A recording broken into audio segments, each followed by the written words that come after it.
मंगलमय मंगलकरण वीतराग विज्ञान नमो ताहियाते भय अरहंतादि महान करि मंगल करि हो महा ग्रंथ पठन के काज याते मिले समाज सब पावे निज पद राज पावे निज पद राज।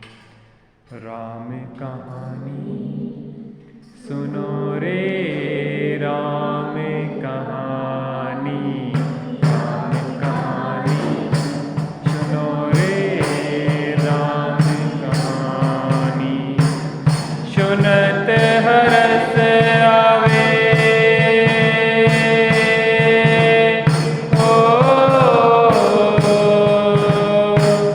सुनत हरस आवे बीरा की वाणी राम कहानी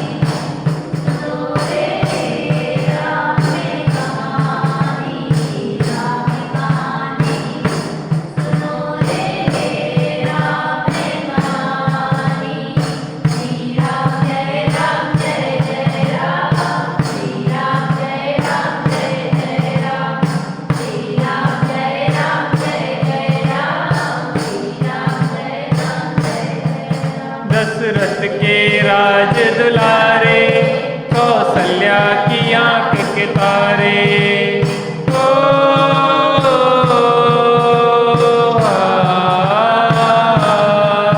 दशरथ के राज दुलारे कौशल्या की आंख के तारे वे सूर्य वंश के सूरज वे रघुकुल के उजियारे रवि सेन गुरुवर बोले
भिजवायो।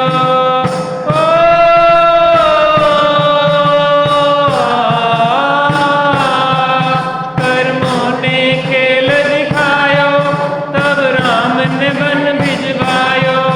सीता पहुंची जब वन में, तब प्रभु भक्ति थी मन में। वज्रजंग आयो, वज्रजंग आयो, सती भगिनी बनायो। राम कहानी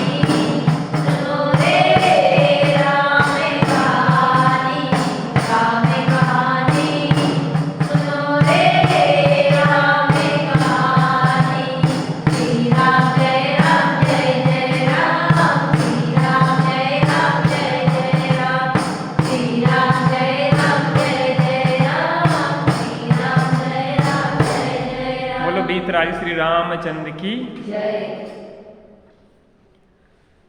जब वस्तु स्वरूप की तरफ से विचार करते हैं, प्रत्येक द्रव्य की योग्यता की तरफ से विचार करते हैं, जब कर्मों के तरफ से विचार करते हैं, वस्तु स्वातंत्र की तरफ से विचार करते हैं, तो जीवन में सहजता और निश्चिंतता आती है। ये कर्मों के खेल चल रहे हैं। क्या चल रहे हैं? कर्म यद्यपि हमें दिखाई नहीं देते हैं, लेकिन कर्मों का खेल दिखाई देता है। वो कठपुतली वाला उंगलियां हिलाता भले नहीं दिखाई दे रहा हो, लेकिन कठपुतलियां हिलती दिखाई दे रही हैं, तो इसका मतलब क्या है? कोई हिलाने वाला भी है। ऐसी कर्म का उदय आ रहा है, तो कर्म भी है। कर्म है तो द्रव्य कर्म है, तो भाव कर्म भी है। क्योंकि द्रव्य कर्म बिना भाव कर्म के नहीं बनते, कोई ना कोई भाव किए थे। वैसे सीता ने दूसरे पे आरोपण लगाने का काम किया था, वो जो दूसरे पे मिथ्या आरोपण लगाने का कार्य किया था, भाव किए थे, उस मिथ्या आरोपण लगाने के भाव से क्या हुआ? सीता के उस वर्तमान में जो दूसरे पे मिथ्या दोषारोपण लगाने का भाव था, उस भाव ने भी सीता को दुखी किया था। उस पूर्व भाव में जिस भी गति में थी, जिस भी पर्याय में थी, उस पर्याय में सीता को दुखी किया, है ना। और उससे जो कर्म बंधे, वो कर्म बंधने के बाद जब उदय में आए, तो कर्म उदय में आए तब भी उसने क्या दिया? दुख दिया। देखो एक चीज और विचार करें, इधर बैठो आगे।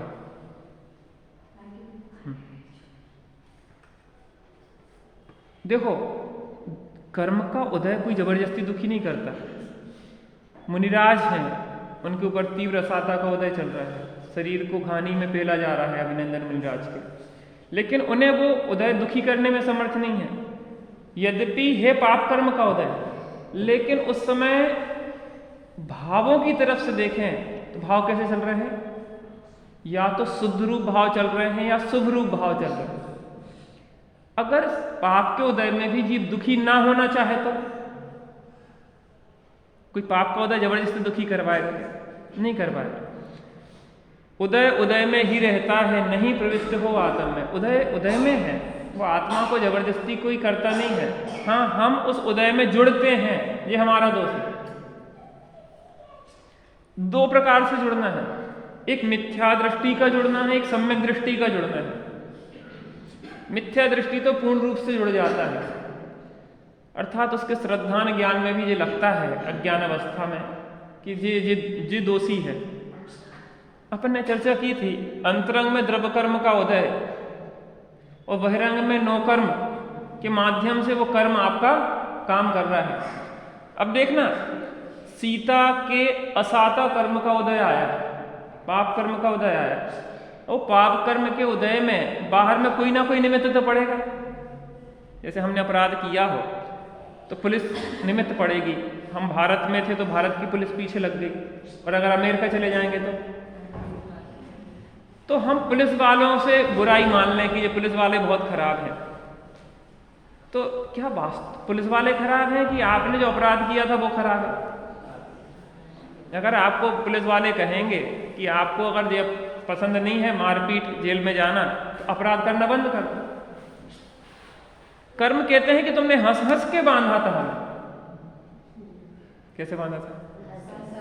हिंसानंदी रौद्र ध्यान, वृषानंदी रौद्र ध्यान, चौर्यानंदी रौद्र ध्यान, परिग्रहानंदी रौद्र ध्यान। मेरा मकान क्या गजब का, सिंगोली में नंबर 1 मकान, मेरी गाड़ी, मेरा रूप, मेरा सौंदर्य, मेरे मेरे मेरे मेरे जो अहंकार का भाव था, मान कसाय का भाव था, तो अहंकार ने कहाँ पहुंचा दिया? हाथी बना दिया। किसको बना दिया था? मुनिराज को, मृदुमती मुनिराज को हाथी बना दिया था। प्रथमान योग में हमें बिल्कुल सामने दृष्टांत दिखते हैं। हमने जो भाव जीवने किए और उन भाव का फल जे भाव किए, जे भाव का फल। देखो, पाप भाव का फल, पाप भाव किए तो पाप कर्म बंधे और पाप का उदय, तो व्यक्ति नरक को जीता है। पुण्य कर्म किए, पुण्य का उदय आया तो स्वर्ग में जीता है। और जिसने कोई भी कर्म नहीं किए, स्वरूप का आश्रय लिया, तो वो कहाँ जाता है? मोक्ष में जाता है। यद्यपि कर्म का उदय कोई को सुखी दुखी नहीं करता। पाप कर्म का उदय ये बाध्य नहीं करेगा कि तुम दुखी हो, पुण्य का कर्म का उदय ये नहीं कहेगा कि तुम हर्षित हो। पाप कर्म के उदय में भी पाप रूप भाव किए जा सकते, पाप के कर्म के उदय में भी पुण्य रूप भाव किए जा सकते, और पाप कर्म के उदय में भी स्वरूप का आश्रय लेके वीतराग भाव करके मोक्ष जाया जा सकता है। हमारे सामने प्रथमान योग के दृष्टांत है कि नहीं? पुण्य कर्म के उदय में पुण्य भाव भी किए जा सकते, पुण्य कर्म के उदय में पाप भाव भी किए जा सकते, और पुण्य कर्म के उदय में स्वरूप के आश्रय से वीतराग भाव करके मोक्ष भी जाया जा सकता है। पूर्णता, स्वतंत्रता और स्वाधीनता हमारे हाथ में है। सीता ने पूर्व में दूसरे पे आरोपण लगाने का भाव किया, जो भाव किया उसने उस समय भी दुखी किया, उससे जो कर्म बंधा अभी उसके ऊपर आरोपण लगा।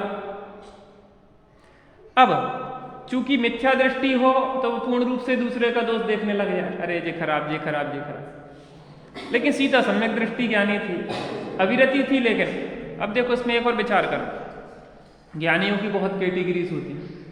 चौथा गुण स्थान है कि 5वां गुण स्थान है कि 6वां 7वां गुण स्थान, कौन दशा है? चौथे गुण स्थान में अभी क्या होता है कि चारित्र मोह जो है वो प्रबल होता है ना। अभी अनंतानुबंधी तो गई, अभी प्रबल होता है वो चारित्र मोह। तो उसके कारण सीता रोती हुई भी दिखे, गिड़गिड़ाती हुई भी दिखे, कदाचित नाराजगी भी दिखे। श्रद्धान ज्ञान में उसके निर्णय है कि स्वयं किए जो आगे कर्म स्वयं क्या बोला?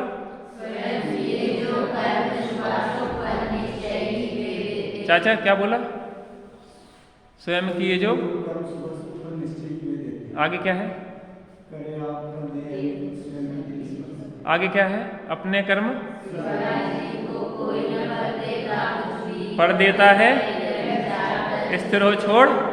किसका दोष है? लगता है? पक्का लगता कि नहीं लगता? जब क्या है, वैसे तो हम क्या है, हमें कभी गुस्सा नहीं आती, बस कोई हमसे कुछ कहे ना, हमारी प्रशंसा करते रहे।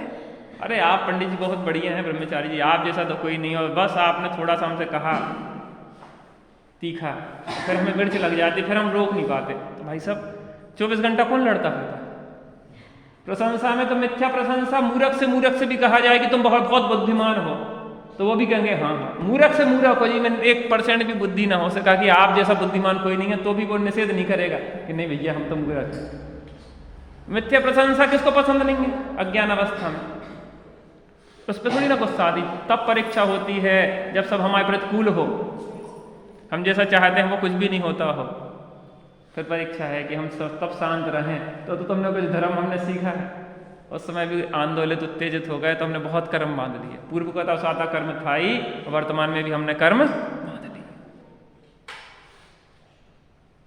सीता सम्यक दृष्टि ज्ञानी थी, तो सीता चारित्र मोह के उदय से आकुलित व्याकुलित भी दिखाई दी, लेकिन श्रद्धान ज्ञान जी कह रहा था कि स्वयं किए जो कर्म स्वभाव फल निश्चय ही ना तो नगरजनों का कोई दोष है, ना रामचंद्र जी का दोष है, किसका ही दोष है?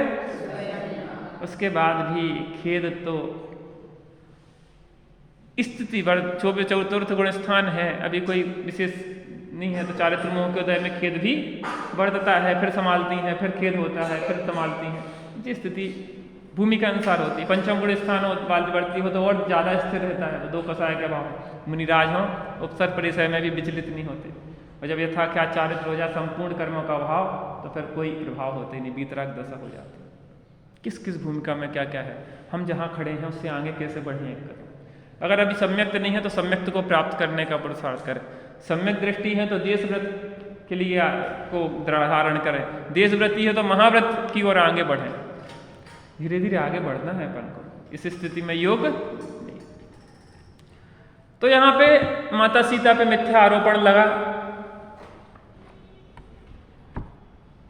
और रामचंद्र जी ने निर्णय ले लिया कि अब मैं अपने पास नहीं रखूंगा। जिस प्रकार की सांप अपनी केचली को छोड़ना ही अच्छा होता है, ऐसे ही मैं इस अपवाद को अब सहन नहीं कर सकूंगा और मैंने निर्णय ले लिया है कि मैं अब तो सीता को छोड़ के ही रहूंगा। मुझे प्रजा में जो भ्रष्टाचार फैल रहा है उसको रोकना राजा का कर्तव्य है। अगर राजा ही अन्याय करेगा तो प्रजा भी अन्यायी हो जाएगी। इस प्रकार से वहां पे विचार किया और निर्णय ले लिया कि हम सीता को छोड़ देंगे। पृष्ठ क्रमांक 243, छंद क्रमांक 102। वीतरागी देव तुम्हारे, जैसा जग में देव कहाँ। वीतरागी देव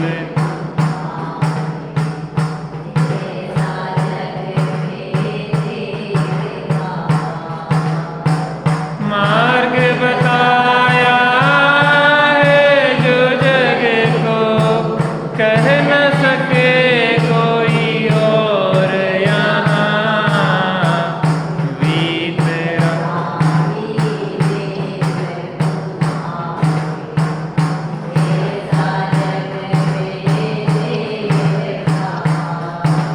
देव मुझे आदेश आप दें, करूं दुर्जनों का उच्छेद।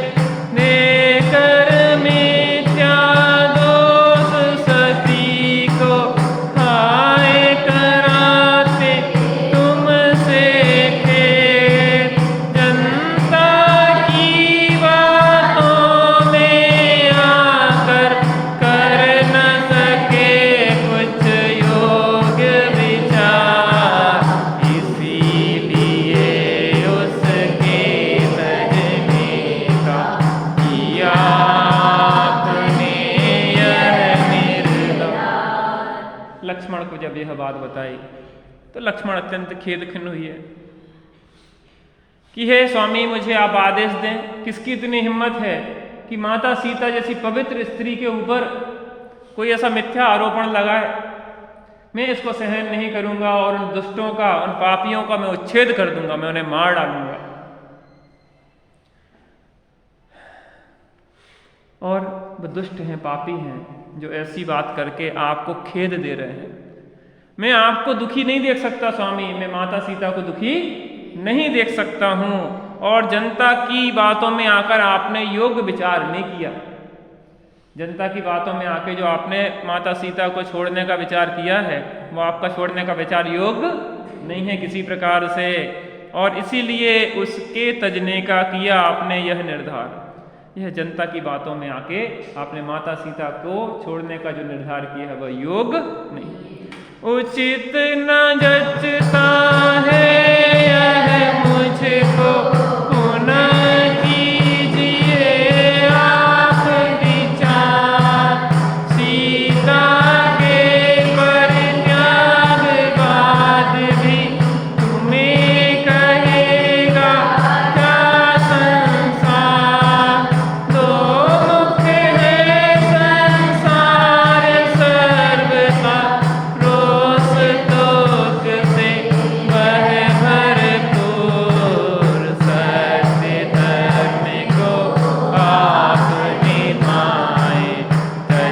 कर सती न बनिए। हे स्वामी,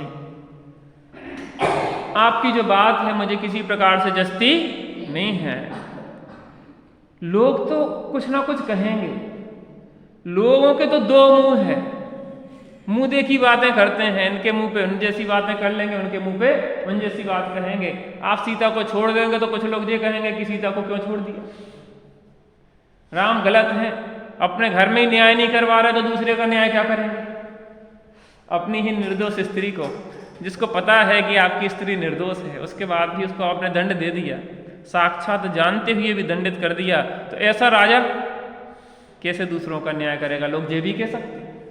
तो इसलिए आपने जो विचार किया है लोगों की बातों में जल्दबाजी में, यह विचार मुझे किंचित भी स्वीकार नहीं है। सत्य धर्म को आप निभाएं, तजकर सती ना बनिए क्रूर। आप सत्य धर्म को निभाएं और सती को तजकर, माता सीता को तज के क्रूर नहीं बनिए।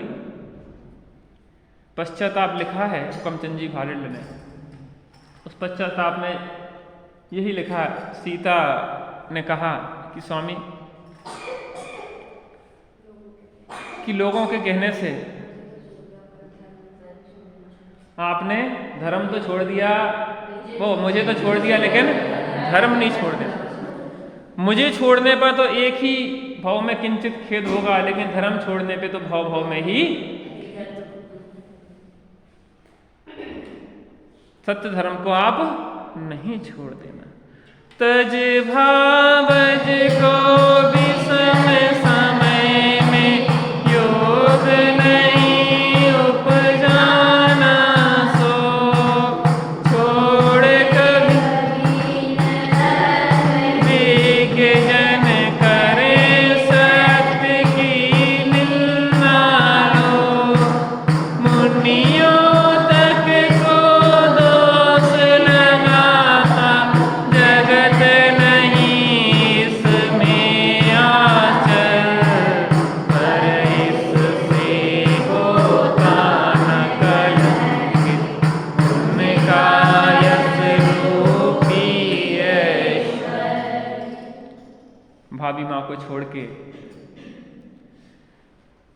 उन्हें शोक उपजाना, उन्हें दुखी करना आपको शोभा नहीं देता। देखो, हमारे यहाँ भाभी को माँ जैसा पूजा जाता है। हम भी अपनी भाभी के पैर छूते थे। पवित्र रिश्ता है, अपने से जो बड़े हैं वो माँ समान है, अपने बराबर के जो हैं वो बहन समान हैं, और अपने से छोटे हैं वो पुत्रियों समान हैं। हमें बड़े लोगों का यथायोग्य सम्मान करना चाहिए। लक्ष्मण की दृष्टि में सीता माँ जैसी थी, और सीता को भी लक्ष्मण की बहुत चिंता रहती थी। सीता ने भी लक्ष्मण को अपने पुत्रवत पाला, पुत्रवत ध्यान रखा। तो लक्ष्मण को अत्यंत रोष आया, क्रोध आया कि भाई आप ये अच्छा नहीं कर रहे हैं, माँ को आपका ही अधिकार नहीं है, मेरा भी अधिकार है, वो मेरी माँ है। और मैं अधिकार के साथ कह सकता हूं कि आप अन्याय कर रहे हैं। जनता तो कुछ ना कुछ कहती रहेगी, इसके दो मुख होते हैं, कभी कुछ कहती है कभी कुछ कहती है, इसमें आप अन्याय नहीं करें, ये याद रखो। हट तजो रे भ्राता, हट तजो मत भेजो वनवास भ्राता। हट तजो, हट तजो रे भ्राता, हट तजो मत भेजो वनवास भ्राता। हट तजो मोह तजो रे लक्ष्मण, मोह तजो करने दो मुझे न्याय।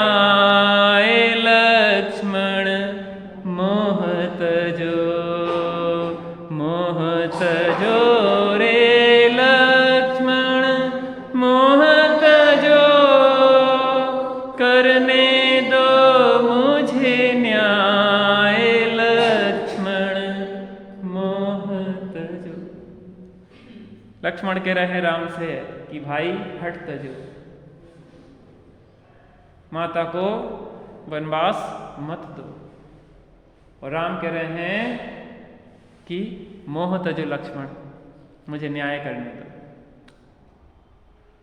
दोनों अपनी अपनी जगह सही है। राम भी किसी अपेक्षा सही है। क्या सबूत है? दुनिया सबूत मांगती है। कोई निर्दोष है और निर्दोष को दंड दिया जा रहा है, उसके खिलाफ सबूत है। आप सिद्ध नहीं करोगे तो कैसे आप बच सकते? सीता के पास क्या सबूत है? सीता पवित्र है, सीता निर्दोष है, लेकिन उसको सबूत क्या है आप बताइए। देखो, पाप का उदय हो तो निर्दोषों को भी दोष देखे जाते हैं, लगते भी है। पुण्य का उदय हो तो दोषी भी निर्दोष की तरह बचते हुए देखे जाते हैं। ये सब कर्मों का खेल है, इसलिए किसी का दोष नहीं। तो लक्ष्मण कह रहे हैं कि देखो, मुनिराजों तक को दोष लगा दिए जाते हैं, महापुरुषों पे भी दोष लगा दिए जाते हैं। इस प्रकार से लोगों की बातों में आके कहां तक आप इस प्रकार का अन्याय करेंगे? जानबूझ के भी आप अन्याय कर रहे हैं। एक को न्याय कर रहे हैं तो दूसरे के साथ अन्याय हो रहा है। लेकिन राम के हाथ बंधे थे, वो कैसे जो लोग छल ग्रहण कर रहे थे उन्हें कैसे समझा? और देखो, जब अपने घर की बात होना तो तब तो और कोई नहीं मानता। क्या? जब अपने घर की बात हुए तो और भी कोई नहीं मानता है। फिर तो क्या हो, भैया तुम्हारी पत्नी है तो तुम तो बातें करोगे। इस चक्कर में भी राम को निर्दोष सीता को दंडित करना पड़ा। लेकिन दूसरी बात यह भी है कि तुम अपने न्यायवान दिखने के लिए तुमने तो उस सीता को मोहरा बना दिया, नहीं बना दिया? सती सीता को मोहरा बना दिया, बेचारी को उसको परेशानी में डाल दिया। दूसरे दृष्टिकोण से विचार किया तो राम सीता को वनवास भेजने वाले होते कौन है? सीता का कर्म के उदय ने सीता को वनवास भेजा। अरे सीता तो ये शरीर थोड़ी ना था, सीता तो आत्मा है। आत्मा कहीं जाते ही नहीं है। आत्मा तो अपने चतुष्टय को लेके हर जगह अपने ही साथ रहता है। क्षेत्र से यहाँ क्षेत्रांतर कहाँ होना? अपने द्रव्य क्षेत्र काल भाव को न छोड़ा था, न छोड़ा है, न छोड़ सकता है। पढ़िए आगे।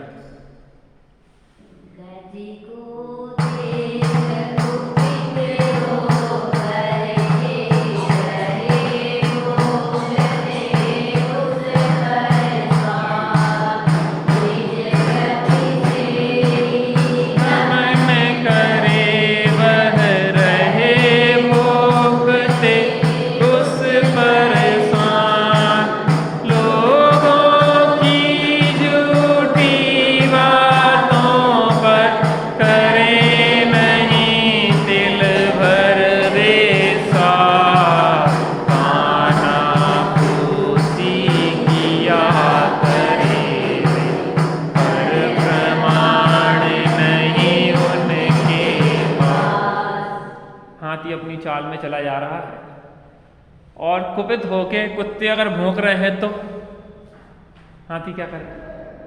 कुत्तों से लड़े क्या? इसलिए ये अज्ञानी तो कुछ ना कुछ तो कहते ही रहेंगे। इसलिए उनकी बातों पे, जैसे हाथी कुत्तों के भौंकने पे ध्यान नहीं देता है, ऐसे ही हमें भी इन लोगों की बातों पर, अज्ञानियों की बात पे ध्यान नहीं देना चाहिए। निज गति से ही गमन करे वह रहे भोगते उस पर स्वान। वो अपनी चाल को नहीं बिगाड़ता। क्या क्या हाथी पे सैकड़ों कुत्ते भोंकते रहे तो भी भयभीत होके वो दौड़ता नहीं है?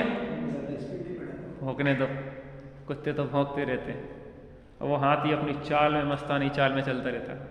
और हमें अगर कर्म को उदय के कुत्ते भौंके तो क्या करें? क्या करें? घबरा जाए, भयभीत हो जाए, किम कर्तव्य विमूढ़ हो जाए? नहीं, कर्म के कुत्ते भोंकते रहेंगे। हम अपनी चाल में चले, हम अपनी सहजता नहीं छोड़, कर्म के उदय आए हैं तो ऐसे ही चलेंगे। तो क्या कह रहे हैं? लोगों की झूठी बातों पर करे नहीं तिल भर विश्वास, झूठी बातों पे विश्वास नहीं करते हैं। काना फूसी किया करे वे, पर प्रमाण नहीं उनके पास। काना फूसी जानते आप लोग? एक दूसरे के कान में फुसफुसाते रहते हैं, अरे वो सीता ऐसी है, सीता ऐसी है। लेकिन उनसे भी मांगो ना, अगर तुम सीता से सबूत मांग रहे हो कि तुम सीलवंती हो, उसका सबूत दो, तो तुम ये सिद्ध करो कि सीता कुशीली है, तुम सिद्ध करो। आपको भी तो सिद्ध करना पड़ेगा। क्या किसी के घर में जाने मात्र से या रहने मात्र से कोई जबरदस्ती अपहरण कर ले जाए तो क्या उसको कुशीलवान ठहरा सकते आप? हमारे पास नहीं है। हमारे पास तो सबूत ये है कि हम पवित्र हैं, हमारे अंदर इस बात का विश्वास है। लेकिन आपके पास भी तो सबूत नहीं है कि आप किस आधार पे सीता को आप कुशीलवंत ठहरा रहे हैं कि रावण के यहाँ गई है तो उसने कुशील सेवन किया होगा। आपके पास भी सबूत नहीं। किस आधार पे ये बात कर रहे हैं? निराधार बातों पे कोई दंड नहीं दिया जाता। ऐसे आप सबूत लाइए। अगर हमारे पास भी नहीं है तो आपके पास भी सबूत नहीं है कोई हमारी बात सिद्ध करने के लिए। बोले तब श्री राम प्रेम से बचन,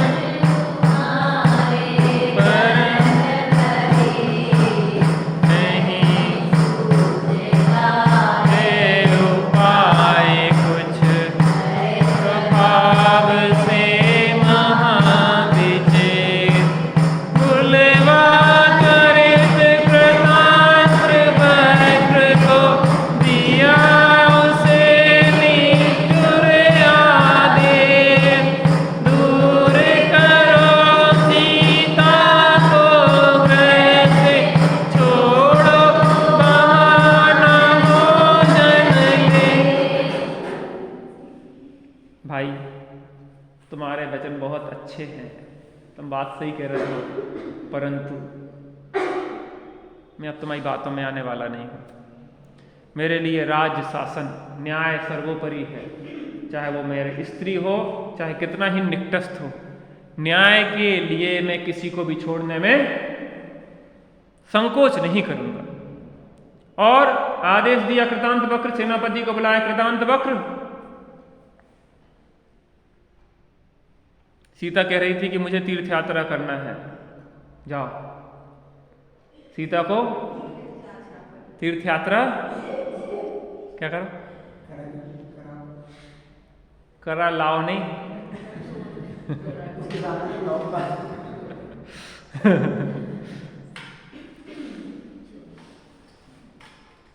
तीर्थ यात्रा करा के जंगल में छोड़ आया।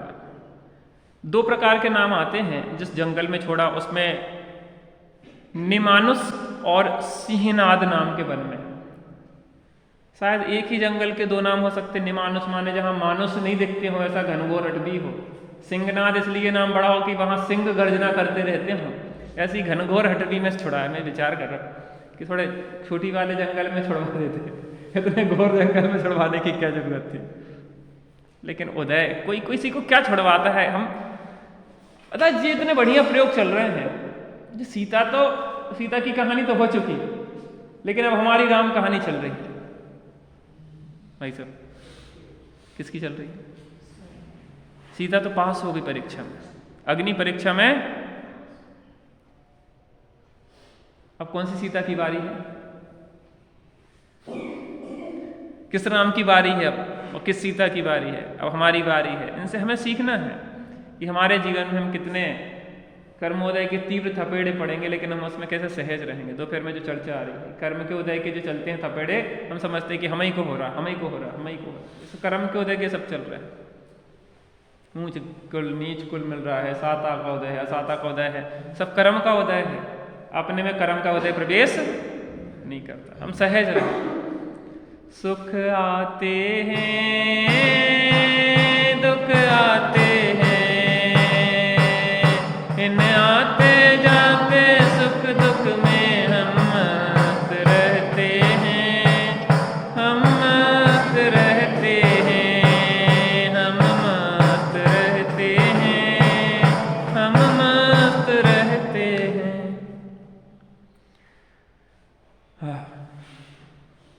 आदेश दे दिया, कृतांत वृक्ष जाओ ले जाओ सीता को। मैं अब उसके बारे में लक्ष्मण तुमसे कोई बात भी नहीं सुनना चाहता, मेरा जो निर्णय है वो अंतिम निर्णय है, अब तुम कुछ भी कहो। लगा बोल ले लक्ष्मण सकर खेद सहित कर उन्हें प्रणाम, बिना आदेश नाथ है दुख प्रद इसका परिणाम, सिया रहेगी निर्जन मन में आप कहें किसके आधार, बिना वृक्ष के हो सकता क्या बेला का वन में उधार। लक्ष्मण को भी गुस्सा आ गई और खेद खिन्न होकर बोले कि भाई आप फिर से एक बार विचार कर लो, आप जो निर्णय ले रहे हैं वो किसी प्रकार से उचित नहीं है। क्या कभी किसी बेल को बिना किसी वृक्ष के आधार के आपने देखा है? किसी सहारे के बिना बेल कैसे टिक सकती है? जो स्त्री है उसे किसी ना किसी का सहारा चाहिए पड़ता है। बचपन में किसका सहारा होता है? पिता का सहारा होता है। जवानी में किसका सहारा होता है? किसका सहारा होता है? पति का सहारा होता है। और बुढ़ापे में किसका सहारा होता है? पुत्र का सहारा किसका होता है? परमार्थ से देखा जाए तो बचपन में आत्मा ही शरण थी, जवानी में भी आत्मा ही शरण और वृद्धावस्था में भी आत्मा शरण। परमार्थ के व्यवहार से देखा जाए तो पंच परमेष्टि शरण है, देवसात गुरु शरण है। कोई सहारा है नहीं यह सोच मत लाना, चतारी शरणम पाठ पढ़ निज की शरण आना। अरे परमार्थ के व्यवहार से देखा जाए तो पंच परमेष्टि सर्वत्र शरण है।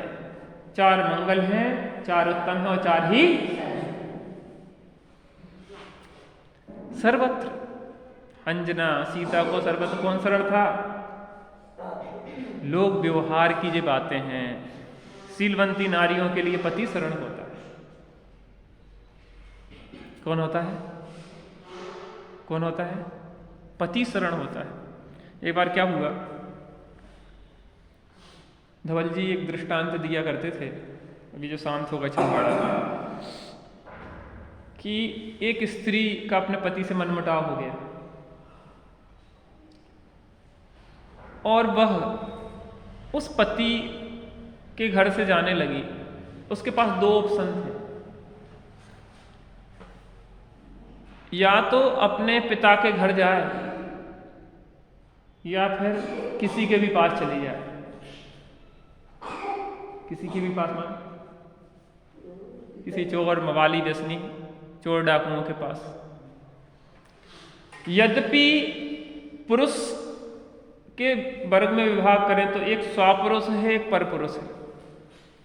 स्वापुरुष कौन है? पति। लोक व्यवहार की अपेक्षा स्वापुरुष कौन है? पति। परपुरुष कौन है? पति को छोड़ के जितने हैं वे सब परपुरुष हैं। लेकिन परपुरुष में भी दो कैटेगरीज हैं, एक तो अपने भाई या पिता के घर जाना, एक चोर मवालियों के पास चले जाना। कहाँ जाना चाहिए उसको?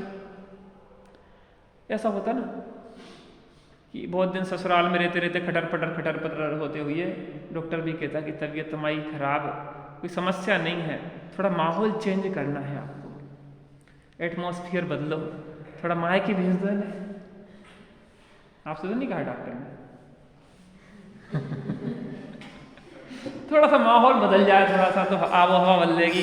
अब एक जगह रहते रहते चें होती रहती है, तो थोड़ा सा पता, किसी भी चीज़ की कीमत तब हमें आती है जब वो हमारे पास नहीं होती है।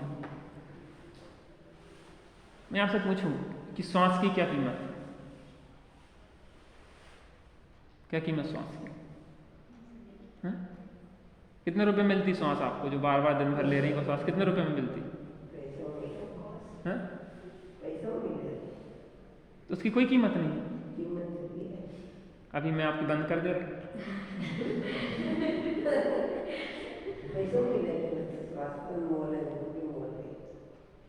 जब वो बंद हो जाती ना, जब कोरोना वालों को एक एक श्वास के लिए वो तड़प रहे थे, छटपटा रहे थे मछली जैसे, एक श्वास एक श्वास एक श्वास, और वो एक श्वास नहीं मिली तो प्राण छोड़ दिए लोगों ने।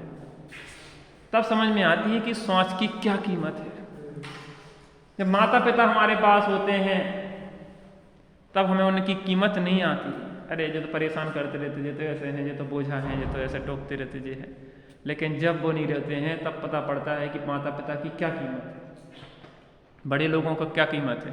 कल अपन जीवन पथ दर्शन में कह रहे थे ना, बड़े लोगों ने जो उपकार किया है उनके उपकार को जब भूल जाते हैं वो कृतज्ञ नहीं है। बड़े लोगों के उपकार को कभी भूलना नहीं चाहिए। तो उन्होंने बताया कि पुरुष की तरफ से देखा जाए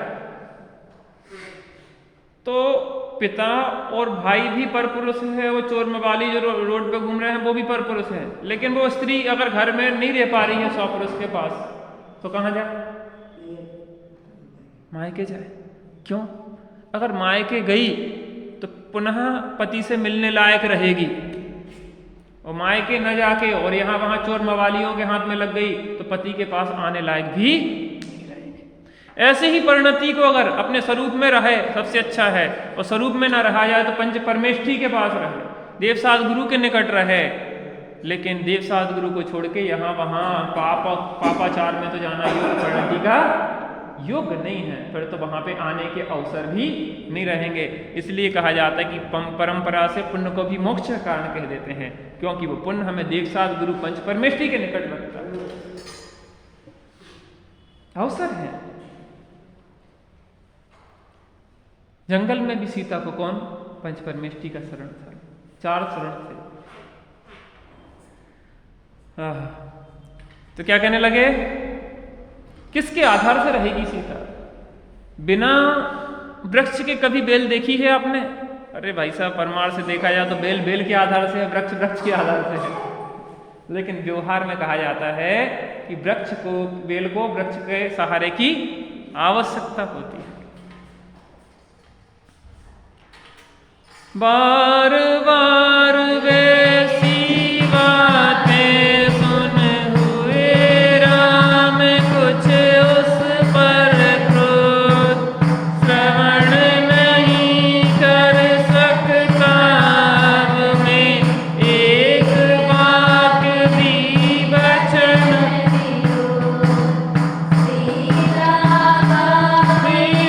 बात सुन हृदय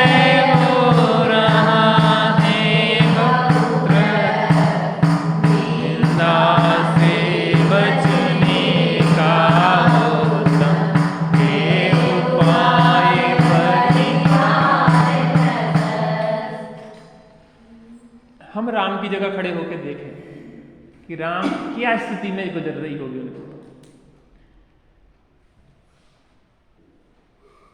क्या स्थिति गुजर रही होगी। सांप सचूदर जैसी दशा थी। सांप सचूदर की दशा जानते हैं आप? सांप अगर छचूंदर को कदाचित वो मुंह में ले ले, अगर वो गुटक जाए तो मरण होता है, और उगल दे तो अंधा हो जाता है। क्या? गुटक जाए अगर, निकल जाए तो मर जाएगा, और उगल दे तो अंधा हो जाएगा। अब ना उगलते बनता है ना निगलते बनता है।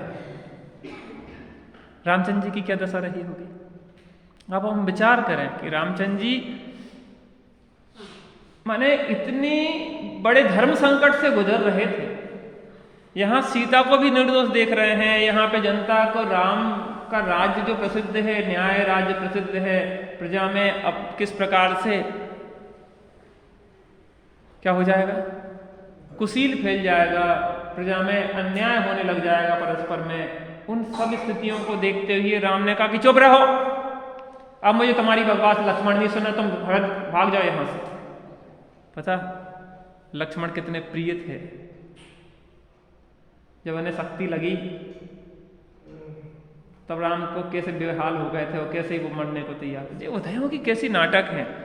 उन्हीं सीता के लिए वो रामचंद्र जी कितने व्याकुल हो रहे थे। अब वही रामचंद्र जी, उदय बदला उदय।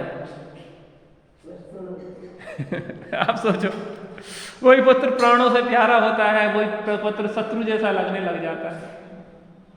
राजा श्रेणिक के उसी कुणिक ने सीक्षों में डाल दिया था। उसी कुणिक को माँ ने बताया कि पुत्र तुम जानते नहीं, तुम्हारे पिता तुमसे कितना मोह करते थे।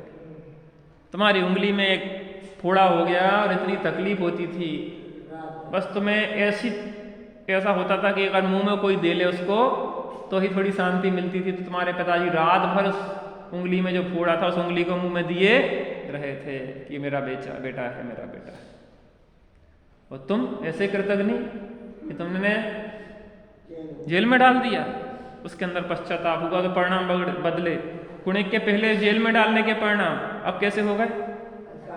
निकालने के तो उन्हें कि कौन बुलाए, सैनिकों को खुद ही जाने लगा ताले तोड़ते हुए तलवार से समझाते हुए। और राजा श्रेणी क्या सोच रहे, आ गया दुष्ट, फिर अब तो मारने ही आ गया है लगता है। अब क्या होगा? उनने सीक्षों में सिर मार मार के प्राण दे दिए, जबकि उसके परिणाम बदल चुके थे। प्रागभाव है ना, प्रध्वंसा भाव है ना, उदय बदलते रहते हैं, परिणाम बदलते रहते हैं। हमारा उदय ही बदलता है, सामने वाले के परिणाम ही बदल जाते हैं। तो रामचंद्र जी ने कहा कि अब बकवास बंद करो, अब मैं सुन के थक गया हूं, अब मुझे और तर्क वितर्क नहीं सुनना है। और इस मिथ्या अपवाद से बचने का एक ही मार्ग है, और वो क्या है? सीता को वनवास। जैसे वो होता ना, जज होते, जजमेंट जब अंतिम देते थे कि हाँ मैंने क्या किया है, उसको फांसी की सजा, वो पेन की नुक तोड़ देता है, दी एंड। इस किस को अब नहीं आगे है?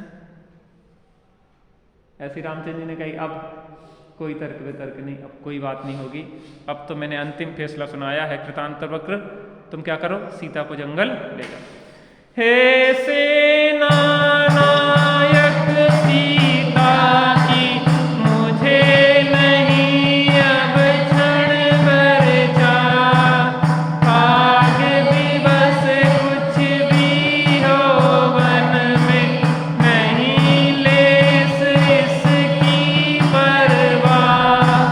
मेरे देश नगर अब नहीं चाहिए उसका हाल, भले सहेब पशुओं के संग रह कर वन में नाना। अब सेनानायक कृतांतवक्र, मुझे एक क्षण के लिए भी सीता की कोई चाह नहीं। अब उसके भाग्य पे छोड़ो, उसका जो होना होगा तो होगा। जंगल में जाके चाहे पशु पक्षी खा लें, चाहे बच जाए, चाहे वो मर जाए,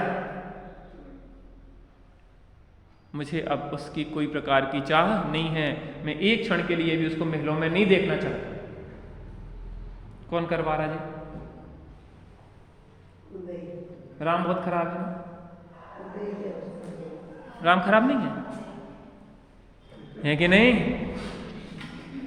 है? कितने निर्दयी हैं, कितने दुष्ट हैं, जानते हुए भी कि निर्दोष है सीता, फिर भी कह रहे कि जाओ खा लें दो शेर को, खा लें दो भालुओं को, चील पक्षियों को नोच के खा लें दो, गर्भवती है तो क्या हुआ? खराब है राम की नहीं? तू लाख करे चतुराई रे कर्म का, लेख मिटे नारे भाई। जिस द्रव्य का, जिस क्षेत्र में, जिस काल में, जिस निमित्त से, जिस विधि से जो जो होने योग्य है वो होके ही। एक बार क्या हुआ, एक राजा के लिए भविष्यवाणी की गई कि आज शाम को तुम मर जाओगे। हाँ? हमसे तो ने शाम को बोला था।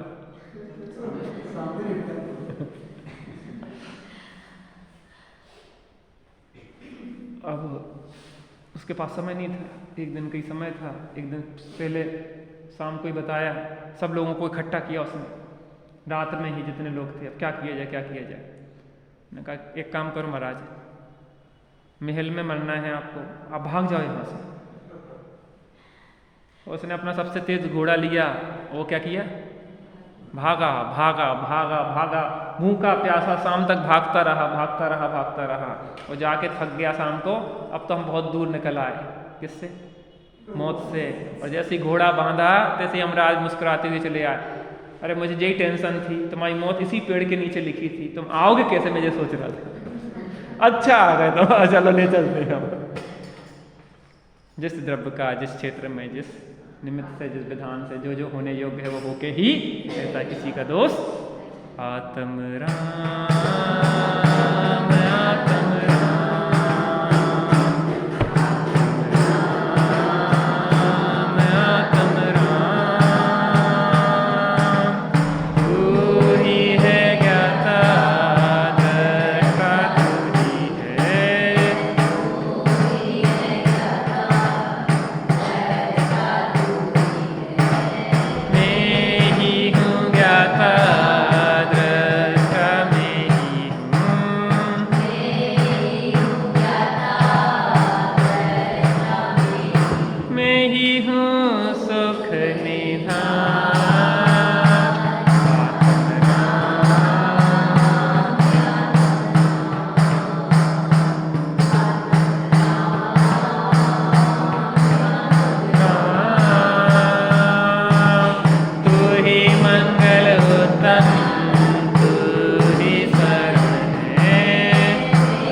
वीतरागी श्री रामचंद्र की।